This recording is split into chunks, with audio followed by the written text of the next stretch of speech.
Meeting is now Hello, live Paula. streaming. Hello, hello, hello, everybody. And welcome to Self Mastery Friday. Today, I have taken over the host seat, and I'm your guest host, Sabine Quenberg. And as you may remember from last week, when I was the guest on Patricia's show, I asked her if she would be willing to be interviewed by me so that you can get to know Patricia a little bit closer. And she said yes. So, welcome, Patricia. Welcome to Mastering Self Love with Patricia. How are you today? I am well, thank you. And I actually, while we're on here, I'm going to go ahead and hop on my Instagram as well, since we were supposed to be on YouTube. So I am here to tell you guys, those of you who are in Instagram and we're hopping over to YouTube to join us on this journey of self mastery and speaking to mastering self love, we are now on Facebook Live. Modern technology, sometimes you gotta ebb and flow and move around and get to the right place. Certainty, uncertainty, it all works. It's just a matter of being adaptable, flexible, moving with it, and getting to where you need to go. So if you're looking for this live conversation, join us in Facebook Live where you can ask any questions that you'd like, dig into the conversation, join us for the dialogue. Otherwise, I will record this, or it is being recorded, and you will find this on YouTube at some point this weekend. I can't tell you that it'll be today. Lots of stuff going on today. But I love you guys, and I will see you soon. Back to Sabine. Bye, guys. That was wonderful. And that's what life is all about, staying in the flow, not go against the current, which sometimes can get us really stressed out. And it's all about giving ourselves some love. And who is better to talk about that than Patricia? So, Patricia, tell us a little bit about yourself. So it's so interesting to be in this seat and speaking from this side. There's so many things that I thought about in this space of self love and really trying to speak to where what it is about me, who I am, and how I even began this journey. So I figured I would just start from the little girl that became this woman that I am. And I'll start with me actually being the only child out of my siblings that was born in the States. I am the youngest of six when it comes to my parents together. And I was born here in the States, and then my parents brought me back over to their beautiful island of Haiti. So, my parents are Haitian descendants, the gorgeous country of Haiti, the beautiful heart and pride and love of Haiti. And I'm wearing my royal blue today. I just realized. So Haiti's blue and red. And when I was in Haiti, I mean, the most dominant language for us was French and Creole. And so I spoke perfect French. And then my mom decided to come to the States, bring my sisters, my three oldest sisters, with her to the States because she wanted them to have an opportunity with higher education. In her time, or in that time, my sister's times, everyone's much older than I am, but in their times, it turned out that education for women was not really something that was encouraged. I mean, you could go to high school, and then it was expected that you would marry and pretty much help your husband and kind of lead the household in that way. And so it was males who would go and get a higher education. And so my mom brought my sisters here to the States so that they can go to college and that they can get that type of education, which meant that I grew up with my brothers. And I grew up with my brothers in Haiti until that one time when I was 5 years old that my dad decided that he would let me come and visit my mother. And when I did, it was like, oh my gosh, this is what it's like to be around women. This is what it's like to be about around other girls. I want to be here. I want to be with mom. And so my dad went ahead and let me stay in the States. And it was that I would spend every summer in Haiti, but I would spend my school days, my school year in the States with my siblings and with my mom. And that transition was actually quite difficult for me. I thought it would be great because I was so excited. I'm like, okay, I'll be with my sisters, I'll be with my mom, I can be around a bunch of ladies instead of hanging out with a bunch of boys. That'll be awesome. And then I went to school here, and it was a very different thing or different societies. Because here's the thing, I didn't realize it. It's not until very much into my adulthood, but I've always loved being unique. Like being with my dad, being amongst my siblings, one of the things they would always say is that I was like the love bug in the family, right? I would bring everybody together and kind of be like, oh, you guys, you like this person, you like that person, everybody love, right? So I loved being in that space of being in that unique space. But when it came to me and going to school here, because I was an island girl, so I was a foreigner with an accent, and my main language was French, so my English was broken, and I was a dark skinned female. Even the African Americans in the classroom would make fun of me. And as far as they were concerned, they're like, "Oh, your uniqueness is not a good thing." Right? They were highlighting it like, "Oh, they bullied me about it." And I remember really taking the stance of like, you guys are nuts. Like, you're crazy. Because in Haiti, like, everyone's together, right? Like, it's like, we're all one people. And yes, there is classism, but it's classism based off of dollars, not based off of color. So, color kind of comes later on within the classism is that breakdown. So it's been an interesting journey of figuring myself out in that space.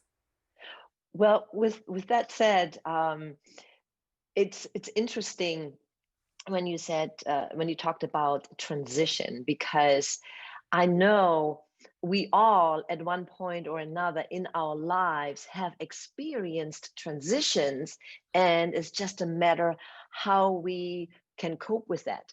And so with for you as a young child coping with that, sometimes it can be a blessing because as a child we are more free, but sometimes it can be very hard, that can make an impact for the rest of your life. But I thought it was interesting that you shared. I did know that your journey was about coming from Haiti here and having those two countries, and I can relate to it because I same thing here. I'm originally born and raised in Germany, and then I came over here much later, not as child. So the transition was a little bit different. But how did you cope with the transition? And then also, when they said, "Well, you are this, your uniqueness was not accepted here in the States." So, how did you cope with that as a child, and how did it kind of um, went or continued or not continued in your adulthood?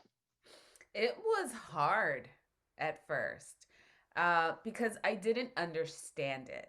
It wasn't something that I could comprehend because the childhood that I just came from was, as I said, we're all together, right? Like everyone was together. The only difference that I knew was classism.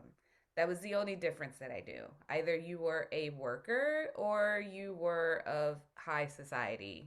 That was it. Those were the differences that I knew at that point. So, being in this group and having them isolate me because of it, I thought they were strange. Like, I literally was just like, what is this place that I'm in right now? And why are these people so weird? Like, I didn't understand that. So for me, it was coming into myself and going, okay, I'm weird or they're weird. I'm different or they're different. Like, it was really like that kind of tug and pull for me. And so I actually just came to the point where I guess I defaulted to judgment because you notice how I was saying it, right? Like, I'm weird or they're weird. Like that expression was me judging them.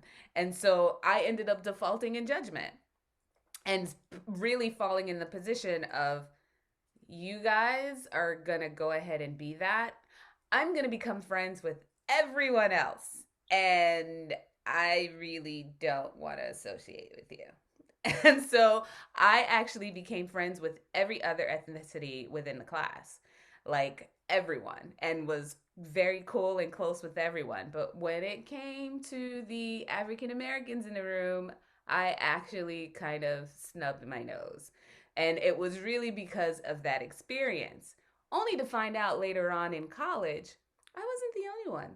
A lot of Caribbean people do that because we don't understand it. We don't understand the separation and why that whole push happens until you start to understand the American history and everything pertaining to the black culture in the states and how it all like derives, right?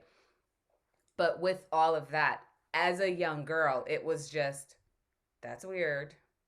I'm going to do weird over here. I'm not going to do that weird.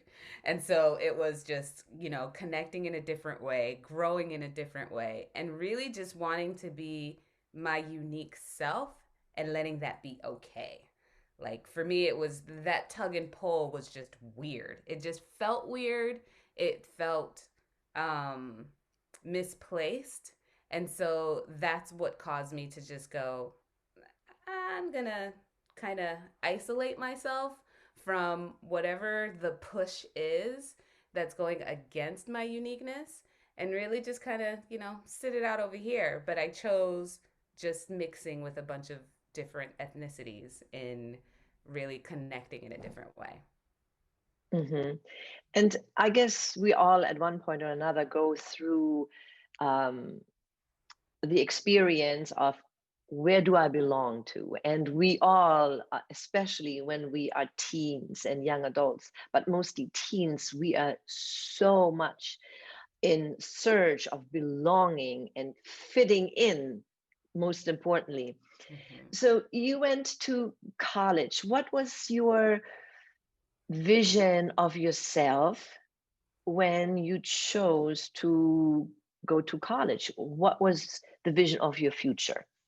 I actually really love that you highlighted the teenage years because teenage years is when it started to flip for me. Ah, Because all of the sudden, as a teenager, well, let me go back by stating mhm, my parents, my father in particular, was very intellectual. So for him, education was extremely important. So it became important to me. And it was one of those things that I always aimed for the peak in everything. In everything. Like I was valedictorian of like my middle school class. And then when it came to high school, I got a little, a little into too much fun and extracurricular activities. So I wasn't valedictorian again, but I was in the top 10% of the class. And that was me going, all right, education is important, education is important. But when I was in high school, the change happened on the judgment in how I saw, particularly African Americans. It was me moving on in class, doing everything that I was doing, and really just fully engaging in that space. And then I just opened up myself to say, like, we're about to graduate. I'm probably never going to see you again. And so, how about it? Right? Like, it was just kind of like, I'm here. I can communicate. I can connect. And it was in that space that all of the African Americans in that space were actually making the comment to me, like, we've seen you all this time. Like, we've been watching you. And the way that you connect with people, it's like, how do you do that? I didn't realize that that was actually something that was being watched. I took it as they were looking at me as in like, you're that weird girl still. And now you've just joined different circles and still being weird. Instead, they were looking at it as me taking on adversity differently and moving past what they were doing and doing something different. And I didn't realize that that's what they were observing. I didn't even realize that's what I was doing, right? I didn't know adversity was like the case. I just thought it was weird. And I just figured I'd do something different. So growing and meshing with like my class at that point, we were all one. Like I decided to go ahead and become vice president of my student class with an African American female who was running for president, and she asked me to run for vice president. Now, I didn't know at the time until they told me later that they were like, "Oh my gosh, she like you guys won because you know so many people." And so Mm. you being vice president helped, the whole voting scale. I didn't know that. Like everyone was saying to me, like, you should have ran for president. You should have done it. And I'm going, it wasn't really my thing. I was supporting. Like it was all good. So it was kind of really starting to take a look at my world a little differently in hearing some feedback from people because that was the first time that I was hearing it. So when I stepped into college, it was really just that's when I started to step into the free for all of, okay, let's really dig into this African American space because I honestly felt like I didn't know it. I avoided it so much, like in my childhood, due to my beginnings, that I wanted to know more. And so I did things like African American studies, understanding the Civil War and civil rights, and really just digging really into that space. To me, all of that was a part of really starting to see my identity because of the fact that although I grew up in Haiti, I was born an American. I was born here in the States. And I needed to understand both sides of the spectrum because when people see me, they only see me. They don't hear me. They don't know where I've come from. They don't know my heart. They don't know my passions. They don't know my intellect. They have no experience of me whatsoever. So I needed to make sure I understood what people saw. Like what is it that you see when you look at me? Because the little girl in me had an understanding of what people saw from the African American side originally until high school when I just decided one day to go, "Eh, let's see if your views have changed. Let's just see if there's something different." Only to see that they realized that they were jaded and that they wanted to see the other side. So now for me, college was, you know what? Let me try to understand this. Let me try to really get a picture of what all of this is. I dug into all of those things that I highlighted in looking at African American history, looking at African dance and culture and food, and also experiencing different countries in Africa and really going to some of those restaurants all throughout New York and New Jersey that had like African restaurants like, Nigerian and Senegalese, and really just trying to explore and understand those elements. Because, like I said, people see me, but they don't know me. And I wanted to make sure I understood what they saw. That is so insightful, Patricia, because w- you know, I think it's truly always coming back to ourselves because we project something onto people, and you projected something onto the kids and said, well, they are weird, or they are different, or they don't see me who I am. You made that assumption, but later on, once you shed the fear of, "Ah, I don't care," but basically that's what you said, then you opened up for actually receiving what they saw in you. And I think that was a beautiful experience. And Mm-hmm. so often, this is what's happening when you think, especially in the teenage years, oh, she is, or like this group of girls, and we all experience that. Oh, she's so snobby, or she is so arrogant, or whatnot. Just to learn that that girl was really so insecure, and that was just to put it on, but that they actually admired you. Mm-hmm. So when you shared that, I'm so grateful that you did, because sometimes, or good for you that you shared that, but unfortunately, sometimes we still, many people hold on to that way into their adulthood and still carry that burden, which I believe you also address with your courses that you do. So thank you for sharing that, because I think it's important for the viewers to hear, and maybe, huh, what was that in my childhood? Or, huh, am I still doing this perhaps? So thank you so much for sharing. And I would like to know, what was your decision? You said so in college you studied more of the history because you really wanted to learn, Mhm. but you also learned that you were a natural connector. So people were coming to you. How did this all mesh together to for you to choose the path of later becoming a coach? So what was in between? Beautiful question. I because I said like I education is very important to me due to my upbringing with my dad. Um, I was I'm a very like driven person, high achiever. Like I said, I aim for the peak, and as far as I'm concerned, like everything else is like, ah, you know. I feel like a minion when I don't get it, right? It's the but when I get it, yay!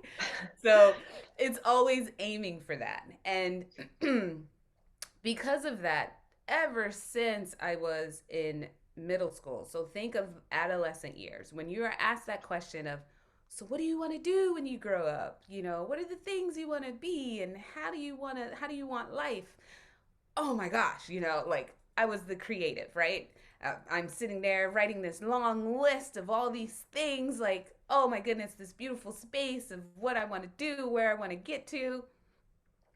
Peak, right? So I'm sitting there and I'm designing it and going, yeah, this needs to be there, that needs to be there, this needs to be there. All of this is peak. So I go through my college years and everything is all right, let's do that checklist. Do do, you know, aiming for the peak, aiming for the peak. Want that job, want that experience, want to travel the world, want that relationship, want that bank account, like all of those things. Want the house, the vehicle, the jewelry, name it. It was all Yeah. on that list for the peak. And then I got to the peak, and I got to the peak, and it was, so the only place to go from here is down? Like the other side of this mountain is down? There's, I'm used to peak. I have nothing to connect to. Like, I got everything I wanted. And so it was, well, what do you do when you're so driven that you do get everything you want, but no happiness? Like no joy, no meaning.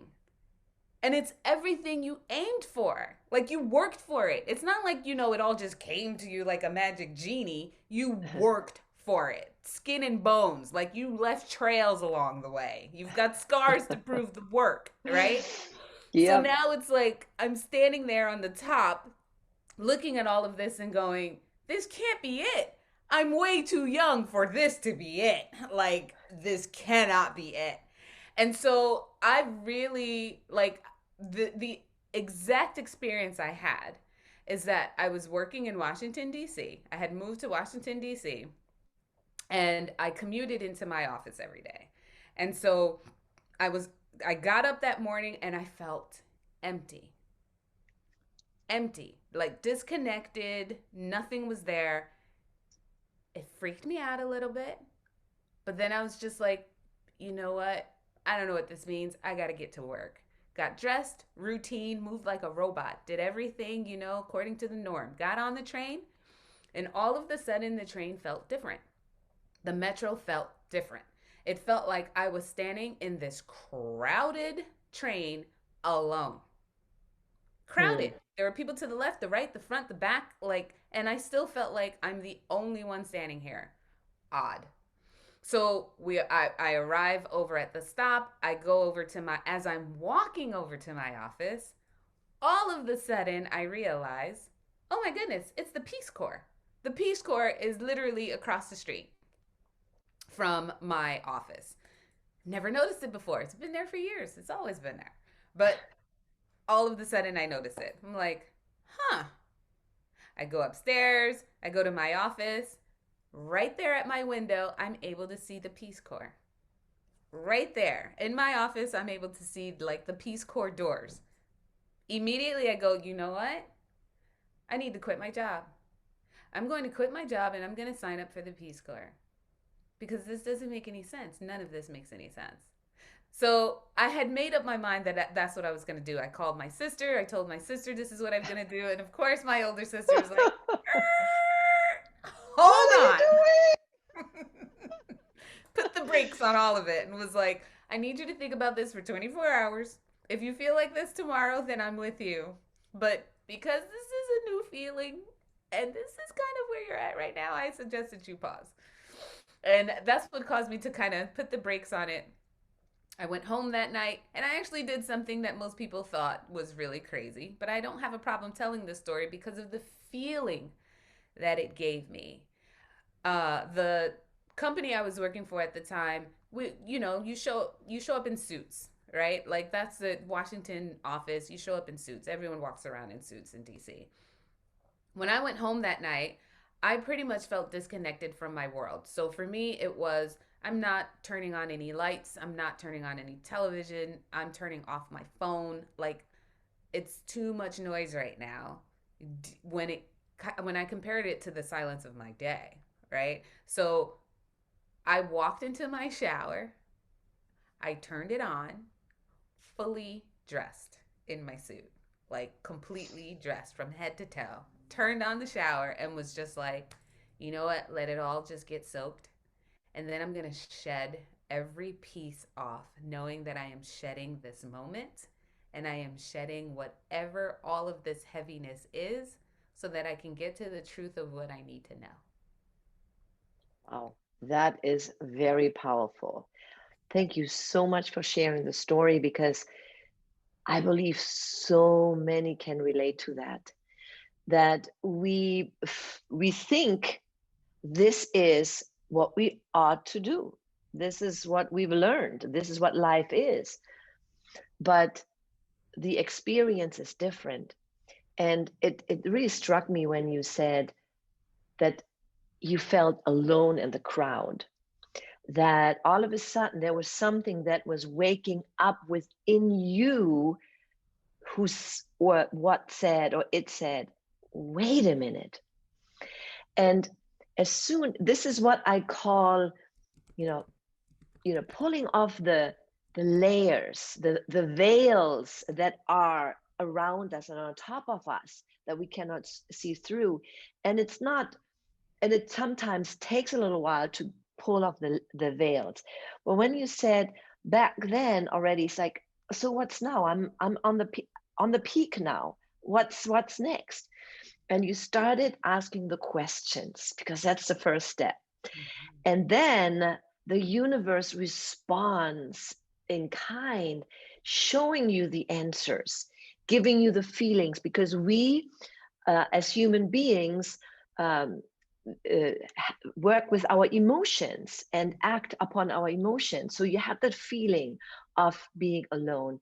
Then all of a sudden, you saw something that was there all the time, but we didn't see it before, the Peace Corps. And then again, it was really reiterated in seeing it again from your window. Mm-hmm. But what I really, uh, when you shared the story of getting under the shower, fully dressed, to really is almost feeling like this cleansing time that you had to experience physically, that you have that heaviness of the suit, and then you were able to shed it and feel that freedom. And however it looks for each individual, it's different for each individual. Mm-hmm. But thank you for sharing your experience so openly that gives viewers the aha moments, perhaps. Oh, I experienced it, but I maybe never pursued it. Mhm. And it doesn't mean that it's never happening again. It was not right for you at that time. For someone who said, well, I experienced it, but I didn't work for it. Now it's too late. It's never too late, right? What is your response to that?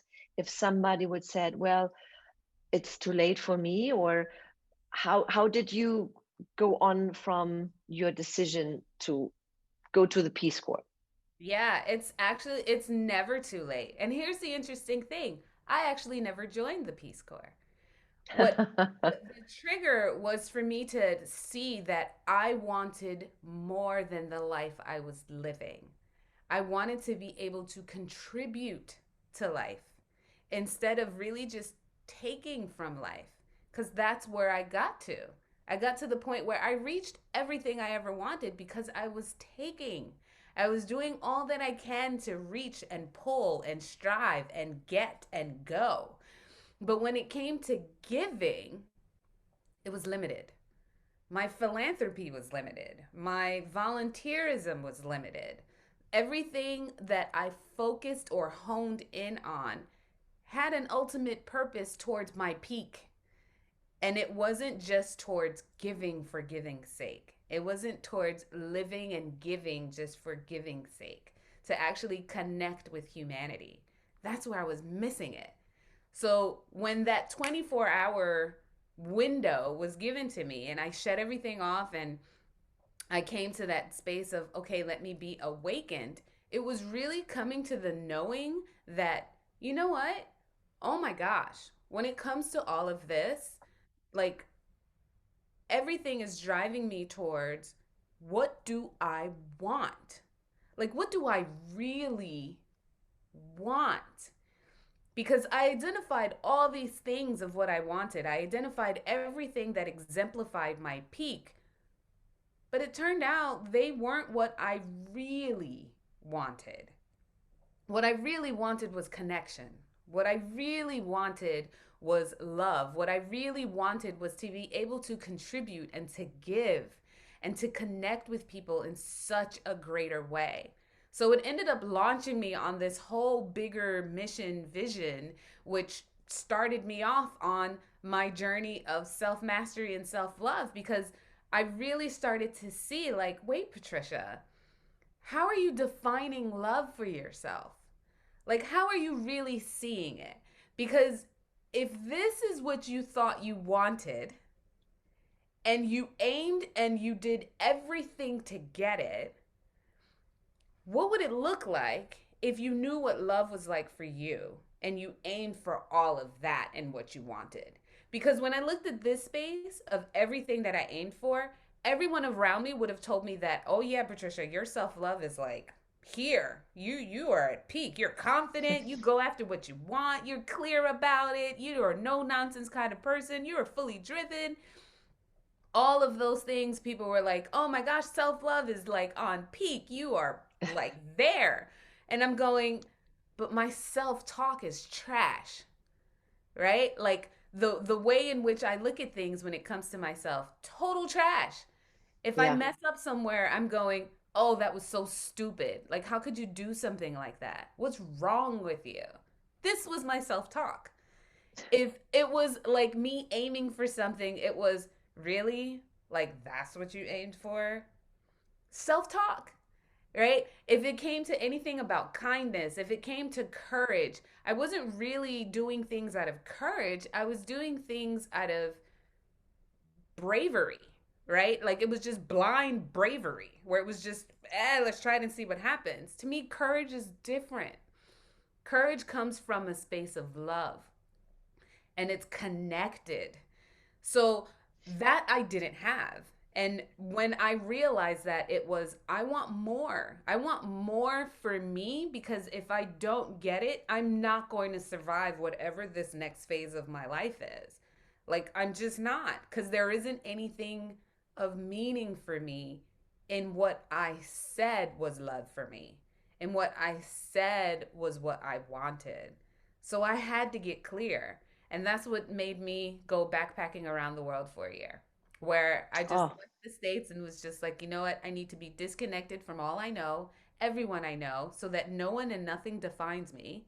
And that I'm able to actually get into a space where I can start to see myself, know what my responses are, know what my thoughts are, really understand my feelings without connecting to someone next to me, and just knowing who I am, digging in that space, digging in my femininity, digging in my identity, really coming to what love means for me until I naturally comes to a place of better self-talk, that I'm truly kind, that I really connect with courage, that I really understand what it's like to be with people, around people, understand people, wanting people.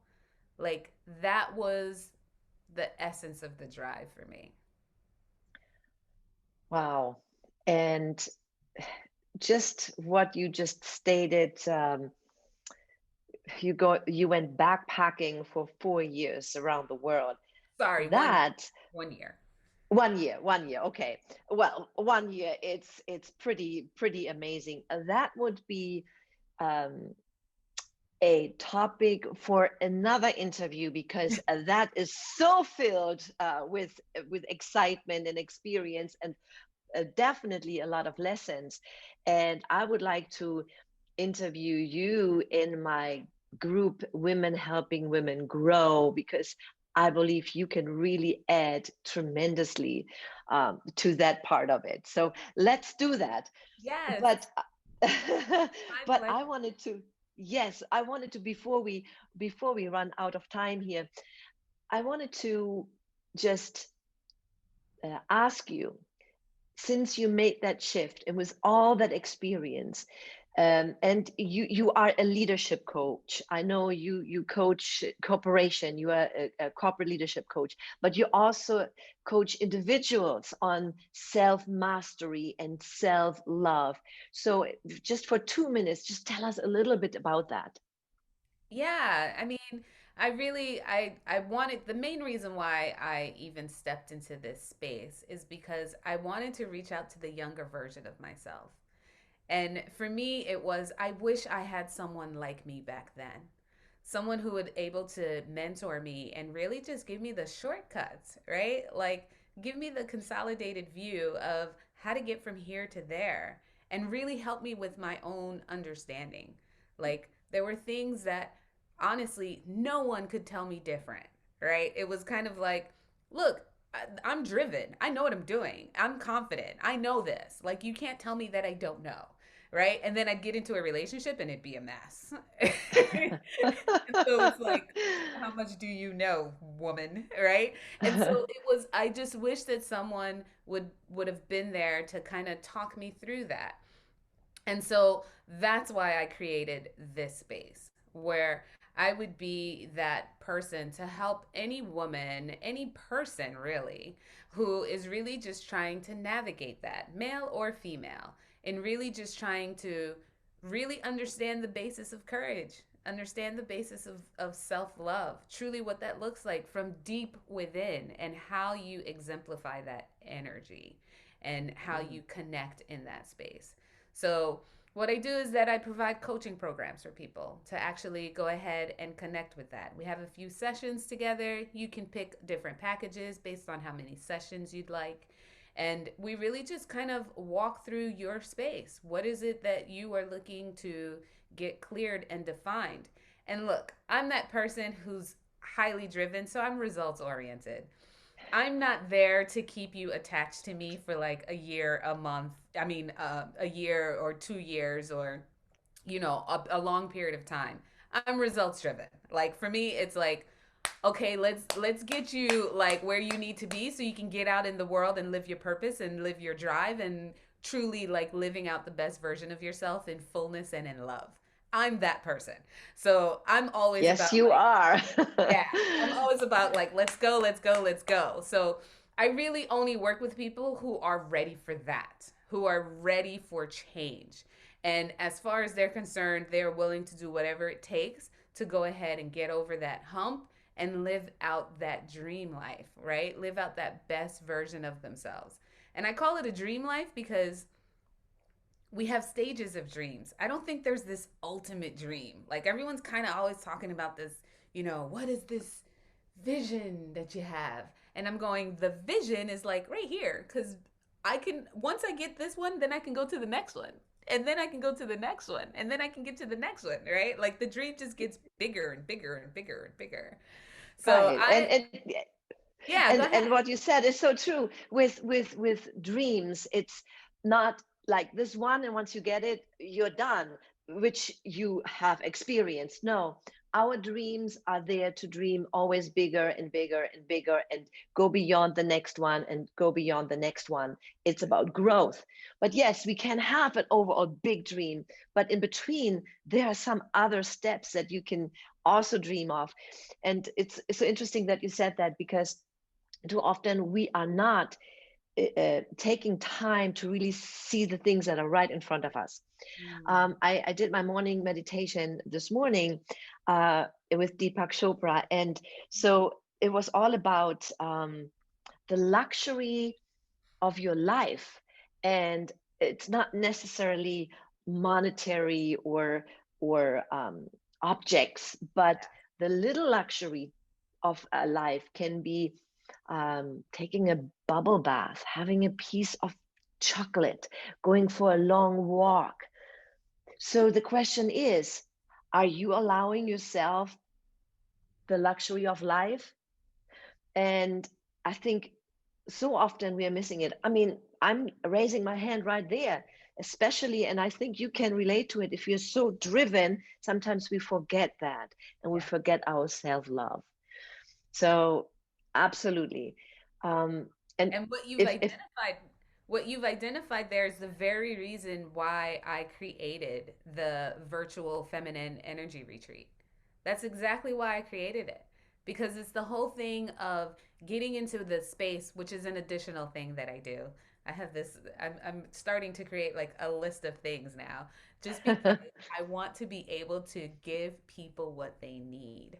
And I feel like we don't have enough spaces that truly fully provide that, where you can get what you need with the results and move ahead versus connecting to a movement or a product or a flow of something and staying connected to that before you can actually be released to be yourself. But that's why I created the retreat, where for me it was, let's go ahead and elevate you in who you are and fill you up and fill you in the fullness of that space of not just feminine energy and feminine power, but that self-love, that deep rooted self-love that you are able to like thrive and flourish in the spaces that you live in, not just trying to get to a destination somewhere far far away, disconnected from your world. Mhm. But this way you learn how to thrive in the space you're in. You learn how to create your own sacred spaces, your own sanctuaries, right? And then use that space to go, I'm alive and well.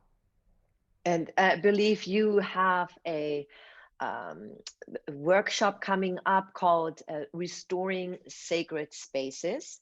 Yes. And I think people can find it on your website if they click on it somewhere to learn more about it.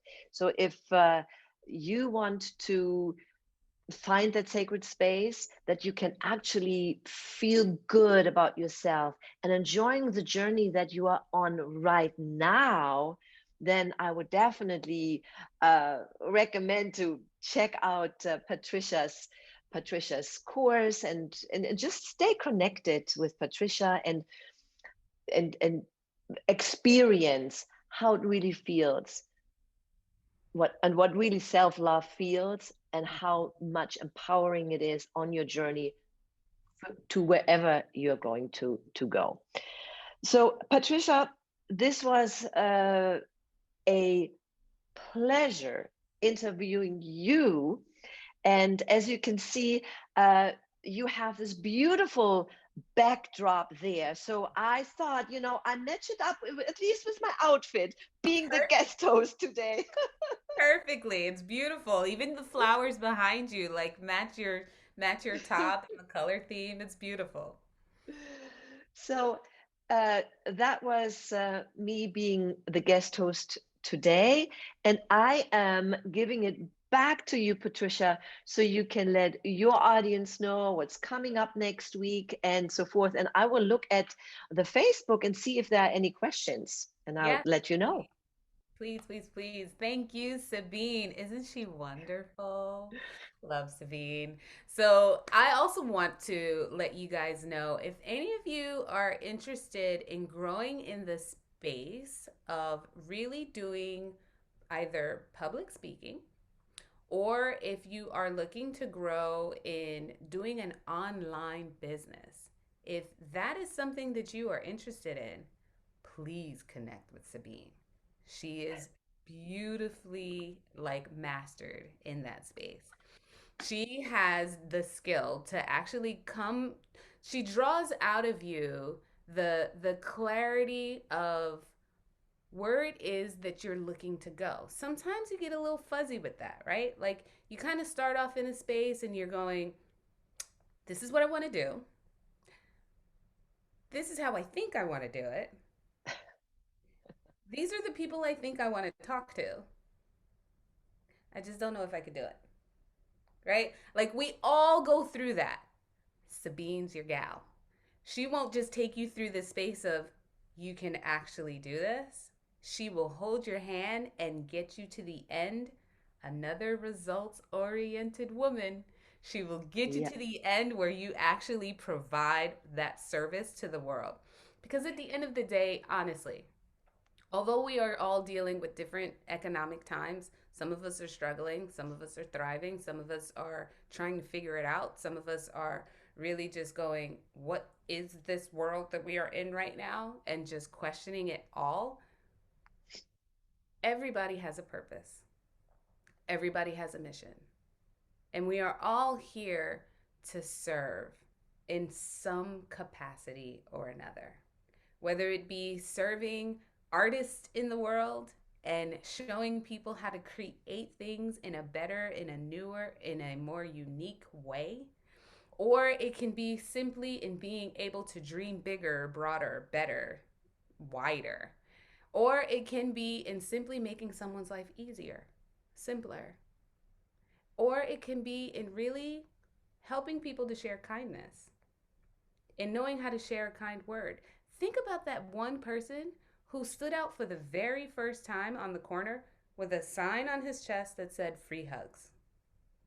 And Right? if I can just add something to it, Patricia, Please. this is exactly what you said. There's so many people that have the dreams and the knowledge and something to share that is really valuable to the world, to someone else, but they don't have the means to get it out there so people even know about it. They are being kept best kept secret.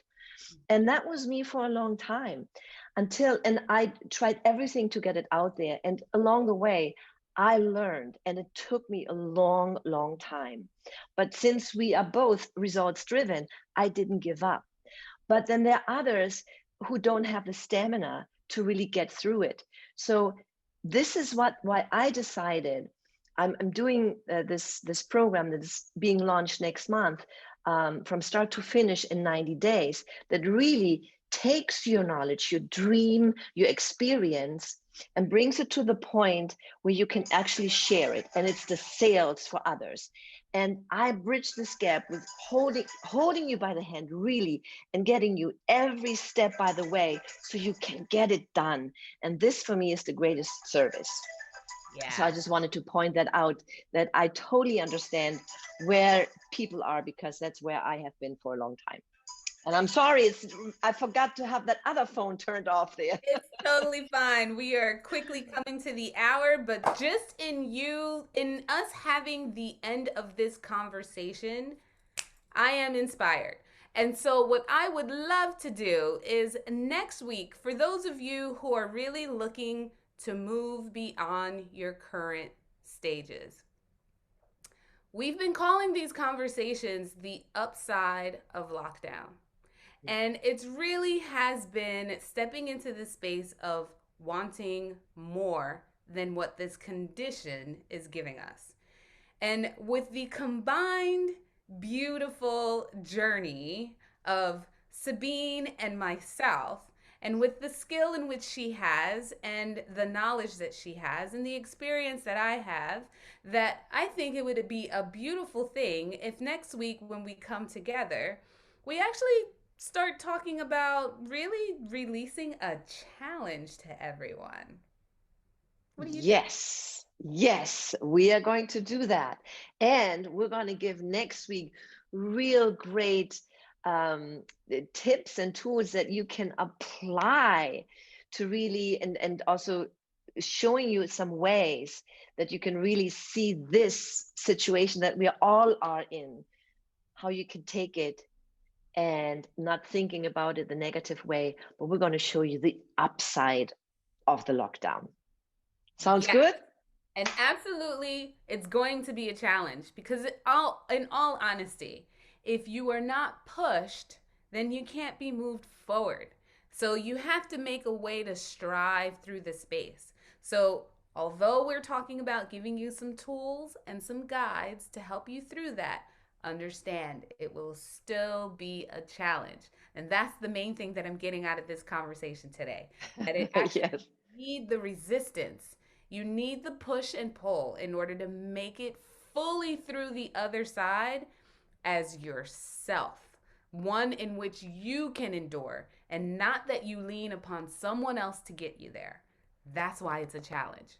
So we'll see you next week when we come back to Journey of Self Mastery and our Self Mastery Fridays. And Sabine, the lovely Sabine, will be here. Thank you again, Sabine. I appreciate you so very much. And thank you guys for watching. You are awesome. If you have any questions whatsoever, please write them in the chat, write them in the comments. I'll be sure to comment. Sabine will comment as well with anything that you have, but we'll be back next week. If there's something specific you want to see in this challenge, throw it in the box. Let us know. Yeah, And we'll be sure, absolutely. yeah, we'll be sure to bring it as a part of the dialogue. But until then, take care of you. Bye for now. Bye bye.